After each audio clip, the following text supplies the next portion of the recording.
तर good morning सगळ्यांना. आज आहे special month of the day. तर मी असं का म्हणते चला सांगतेच मी तुम्हाला पुढे, पण त्याआधी तुम्ही हे बघून घ्या की माझं काहीतरी काम चालू आहे. तर हे काम आहे उद्यासाठी प्रिपरेशनचं. तर खोबरं किसणं चालू आहे कारण अक्षय तृतीया येते आणि अक्षय तृतीयाला आमच्या खानदेशात बनवतात सांजऱ्या. तर भयंकर अशा गरमीमध्ये मी सांजऱ्या तळून वगैरे रेडी केल्या आणि माझ्या सासूबाईंनी थोडीशी मदत केली होती. म्हणजे त्यांनी आणि मी मिळूनच बनवल्यात.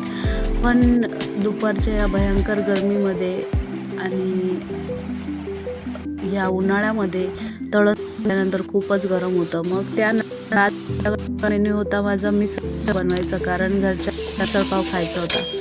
मग त्याचंही प्रिपरेशन मी केलं होतं आणि आता फक्त टाईम होता तो फक्त खाण्याचा. तर ही प्रिपरेशन झालेली आहे, मस्त बनवलेली मिसळपाव आणि तशी मस्त कांदा वगैरे चिरून केला आणि आता फक्त जेवायचं.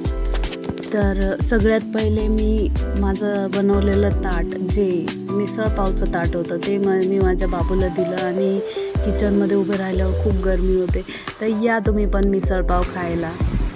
माझ्या हातची झणझणीत अशी आणि घरामध्ये सगळ्यांना खूपच आवडली. Thank you for watching. लाईक